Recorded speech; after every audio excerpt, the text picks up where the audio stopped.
everyone, welcome back to my channel and my kitchen. If you're new here, thanks for joining me. My name's Alicia and I'm a pastry chef with a sweet tooth. And I'm here to show you how to make the best keto desserts possible. So if you enjoy these recipes, please consider hitting the subscribe button, the bell icon, the thumbs up, leaving me a comment, sharing with all your friends and family. It all helps my channel grow and to bring you new keto desserts almost every Saturday. Today I don't have a recipe per se, but more tips and tricks and techniques on making a super elegant, easy, but impressive Valentine's Day dessert. Keto Tuxedo strawberries. So let's get started. Sorry ahead of time if I sound stuffy or sick. I am just getting over a cold. Van was sick, gave it to me. I'm at the tail end of it though, I hope. Praying. Like I said, this is very impressive looking. I'll show you pictures right now of literally the ones I made for my mom's wedding. They weren't keto, but I tested keto chocolate while I was making her strawberries to eventually shoot a video for you. So I have done it with keto chocolate and it looks like it's really complicated, but it's really not. The hardest part is working with the chocolate, especially keto chocolate, because I have found that brands differ widely when it comes to keto chocolate, and how it acts as opposed to regular chocolate. I know it's probably the most expensive, but Lily's is by far the easiest keto chocolate to work with. I realize it might actually have more carbs than a lot of the other ones too, but they are most like regular chocolate. I've used the Chalk Zero chips and I have found that they are more like soft. When I try to make a ganache with them, it doesn't get hard. It's just really thin, but they're also a pain to melt. Like I tried melting Bake Believe and Chalk Zero in my chocolate melter and it took forever. The Lily's didn't take that long. And it seemed you needed a higher temp for the other chocolates too. You can do it with all the different keto chocolate chips out there.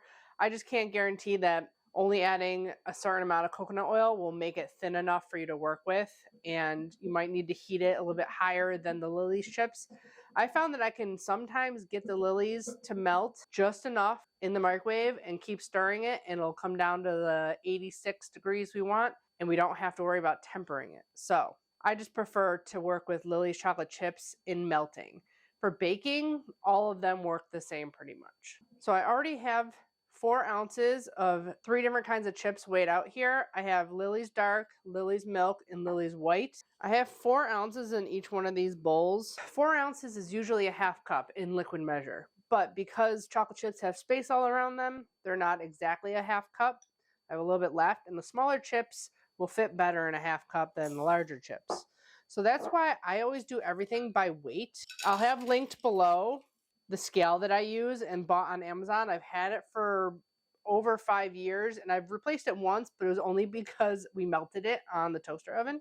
But as you can see, the white chocolate chips, a half cup, 4 ounces is way more than a half cup. So that's why I always weigh. But that's really important when it comes to ganache. If you do 4 ounces of chips, 4 ounces of heavy cream, you should be able to make a ganache, which in turn you can make truffle fillings. I'll link up there my truffle videos. I have a couple of them. Lily's consistently works with truffles and making ganache. Other keto chocolate chips, not always. I'm going to start with the white because we're making tuxedo strawberries. So I'm going to do some that are white tuxedos on the outside and black shirts underneath. But I'm going to start with the white. And I'll remelt it if I have to. I'm just going to put about a half teaspoon of coconut oil in there. And the biggest thing with chocolate is not overheating it if you don't want to bother tempering it. Which that's what makes it hard to do these, is tempering chocolate. So what I do, 50% power, 30-second intervals, keep pulling it out, stirring it, pulling it out, stirring it. It is helpful to have an instant read thermometer, which I believe I have this one linked below. If you just don't take it too far and you let the residual heat melt the last of the chips, you don't have to worry about tempering it because it didn't go too high and the chips will let it come down to the temperature that you want to dip your strawberries at. So I'm going to start melting these. After 1 minute at 50% power, they're starting to melt. So now I'm going to be checking them every 15 seconds and giving them a stir. Well, this was after 1 minute and 18 seconds at 50% power. The white chocolate, you may have to add more coconut oil to, depending on the brand again. But see how it's kind of thick? You might need to add a little bit more coconut oil. You just want the right consistency to dip. Here's where you can take the temperature, because if you know what the temperature is, you know how much longer you need to take it. Because if it's 90 degrees, you don't need very much. It's only 87, so that's all we want really is 86 degrees. So we can blast this for another 10, 15, and it should be enough to melt those residual chips in there. That was just another 12 seconds. It will all depend on your microwave also, which I've tried to find my microwave on Amazon because that's where I bought it initially, and I wanted to buy another one just like it for the bakery downstairs, and I could not find it on there anymore. So I do love my microwave. See, almost all the residual chips are melted. Take the temperature, see if we can blast it anymore. 87 still. I'm going to add a tiny bit more coconut oil, maybe a 1/4 teaspoon, and maybe just put it in for like 5 more seconds because there's not many chips left. Okay, now we're at 90 degrees and we have a couple of chips left in there. So we're just going to let the residual heat melt the last of those. Now I might add a tiny bit more coconut oil so that it'll be a little bit thinner to coat these guys. We have a couple more chunks left in there. And that way you don't have to worry about tempering. If you don't take it above 90 degrees, it shouldn't harden with like a white film on it or anything. That's really why we temper, because Lily's chocolate and keto chocolate in general a lot of times doesn't harden super hard. Like you don't get that hard crack like you would with regular chocolate. But you don't want the blooming of the fat. That's why we temper the Lily's. Either way, you're going to have to keep this in the refrigerator. I did a test when I made my mom's Tuxedo strawberries, and the best way to keep them from weeping too much, which happens a lot with the chocolate covered strawberries, the strawberry starts to get like wet. The best way is to keep them cold, dip them, keep them cold the whole time. And then the next day you can bring them out and like plate them, and then you can serve them that night and they should be fine. Doing them the day of is even better, but you don't have to. You can do it the night before. Okay, so you want to get decent sized strawberries.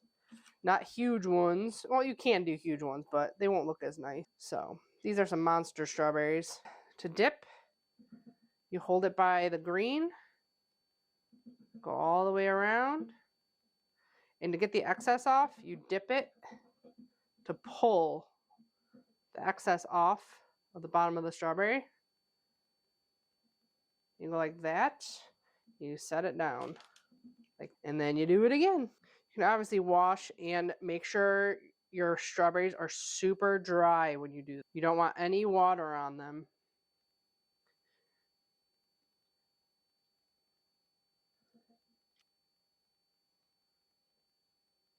This one's kind of wet. If any of your strawberries are wet, you want to kind of give them a little pat.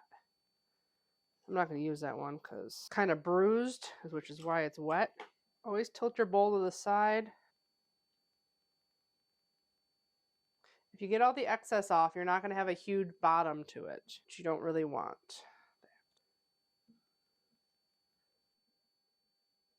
Make sure they're far enough away that you're not going to touch them, each other. It would be best to do this in strawberry season, but Valentine's Day is in February, so gotta do what you gotta do, I guess. The sweetness of the chocolate will kind of help with the less sweetness of the strawberries, hopefully. This is the last one I'm gonna do with the white. Oh, I gotta do an even amount. 7. Try not to let the stem fall off. It's much easier to do it with the stem on, for sure. So we're getting down to the end. It's gonna get kind of hard. We're covering this in another layer, so really all that matters is the part that is going to be showing, which is one nice side of the strawberry. So always pick the nicer side to do the tuxedo on. So like that side looks real nice. So I'm going to put some of these that are still nice. If I have extra of the other chocolate, I'm going to dunk those guys. So these got to stay in the fridge while you melt the rest of your chocolate. Before we melt the next set of our chocolates, I'm going to show you how to make the little piping bags to make the little bow tie and buttons. So I just have a scrap piece of parchment paper here. I don't remember what this is from. I just had it in my box. So you can actually buy these already made in like a pack. They're not like made already. They're just like cut the way they need to be cut. So I'm going to cut like this across. Basically, we're just going to have like a little triangle. You technically don't need this extra piece here either, but it helps. You think you're going to use these sides, but you're actually going to use this side. So you're gonna fold it. I haven't done this in a while either. We used to write in chocolate on all our cakes at the pastry shop. So we always had little piping bags of chocolate warmed up. So you want a teeny tiny tip. And as you like scrunch it, like as you pull it tighter, it gets smaller. So you can make it completely closed and then we can just snip the end off. So once you have it like this, you fold in the ends like that. And it's a little piping bag.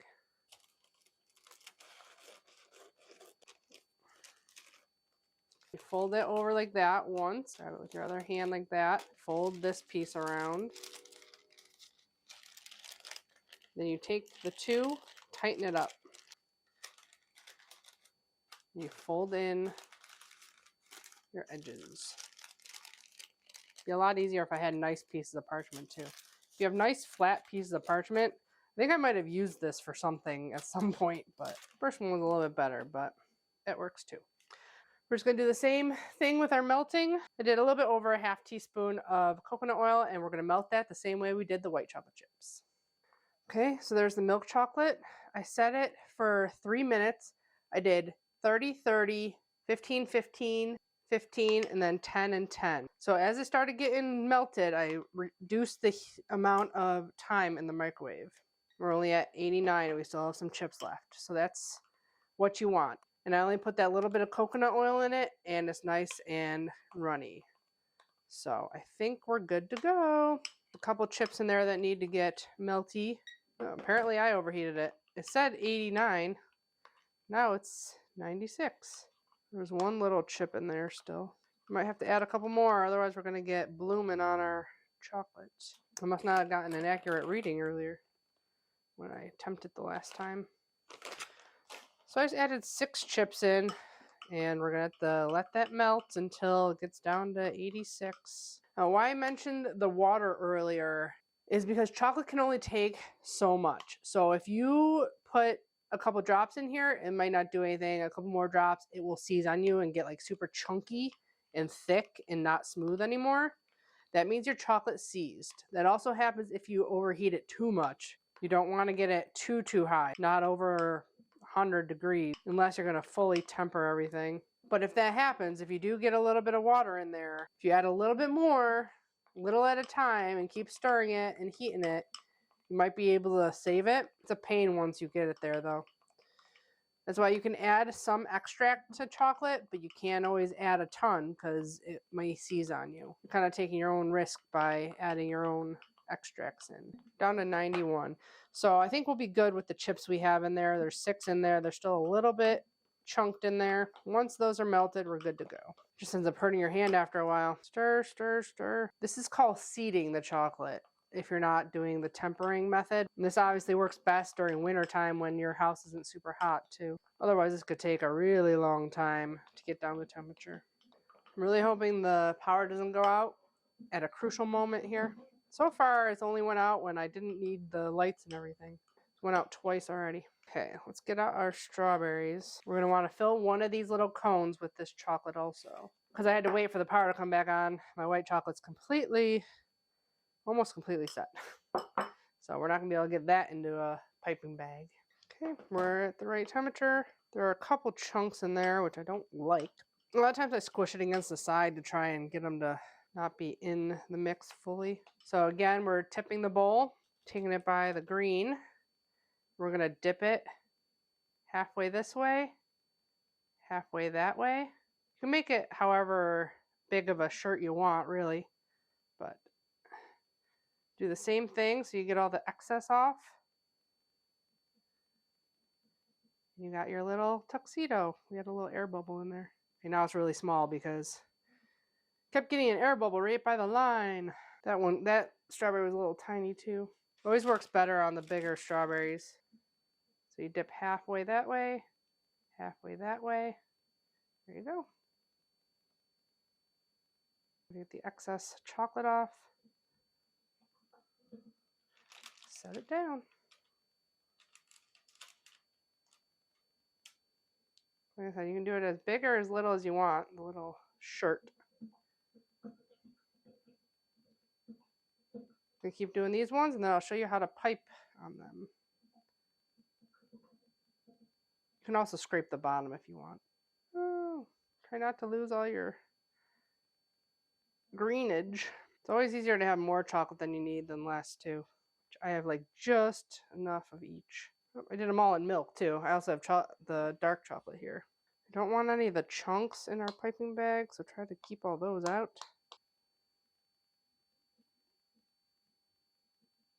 Okay, so you fill it like that. Then you fold it that into a little piping bag. And then you cut the littlest tip out of it. Make sure I would do like a little practice. It's not big enough. Cut a tiny bit more off. There, that's about right. So you just want to do a little bow tie.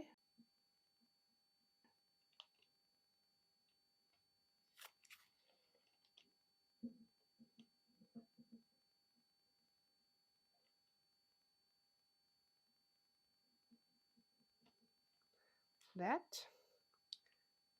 And just your buttons.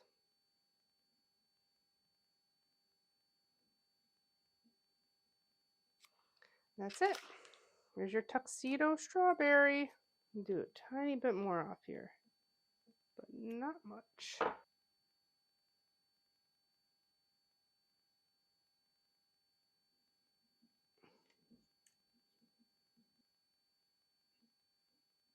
Always make sure the tip of your piping bag is nice and clean. Again, we can fix this guy up a little bit.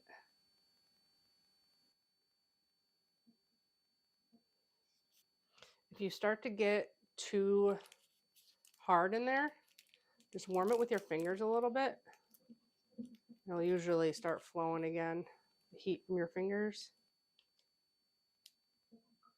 You can also put it in the microwave for a couple of seconds, but you don't want it in there very long.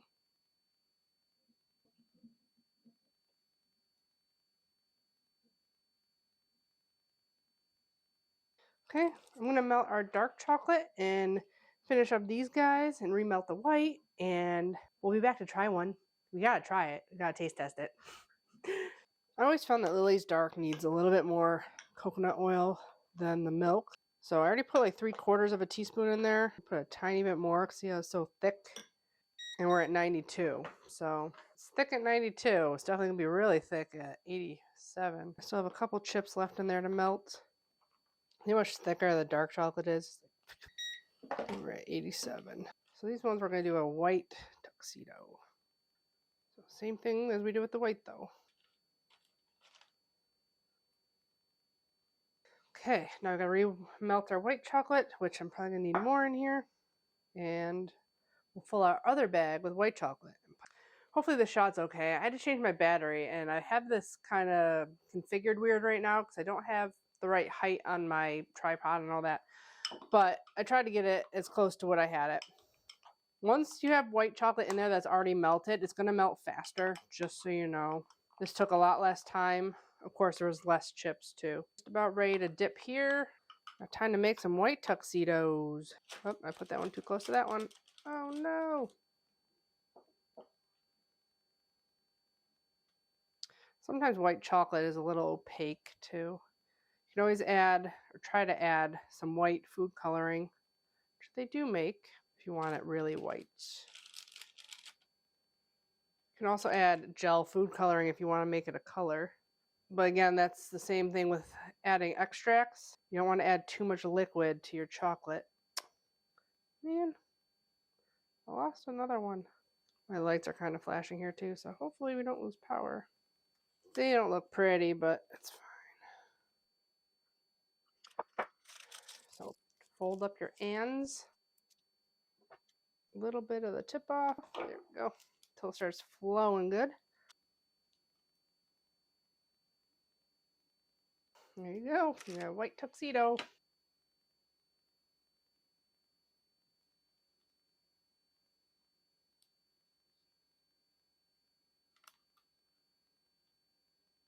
There you go. I'm going to plate these up and make them look a little pretty. Be back in a minute. Got our strawberries. Now, what I do with leftover chocolate, if I get to it before it hardens in the bowl, which you really should try and do because it's a pain in the butt to get it out of here, I save it, but I put it on something flat so that it cools really quick. And once it hardens, I can break it up and put it into a Ziploc bag, and it'll melt faster that way than if it's in just like a little clump in a bowl or something like that. So I always try and like spread out my chocolate and let it harden like that. I'm going to eat one of the not nice ones. Now, I did 8 full chocolate covered strawberries with 4 ounces of white chocolate, 4 ounces of milk chocolate. So, and I had some left. So that's a half an ounce per strawberry. And an ounce of strawberries is a carb. And then depending on the chocolate you use, it's usually either a carb per half ounce or 2 carbs per half ounce, depending. I'd say I just make each one of these a carb. I mean, if it's a really big one, maybe a carb and a half. Do like a big one and a small one, 3 carbs. But it's all going to be up to you what chocolate you use. I didn't get my strawberry on that one. This is the one we re-dipped.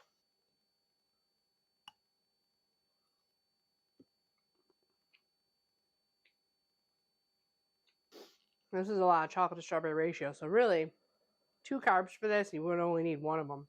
Because it's basically like a huge chocolate.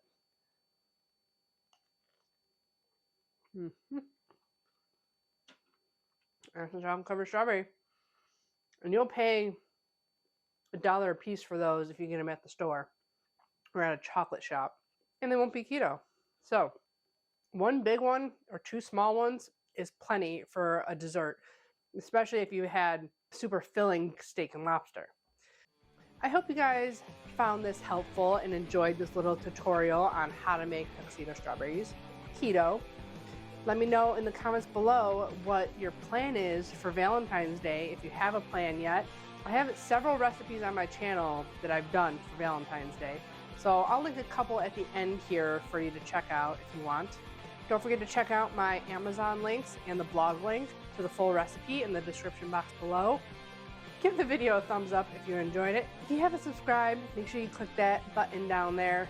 And as always, I'll be back with more keto dessert recipes. Bye guys.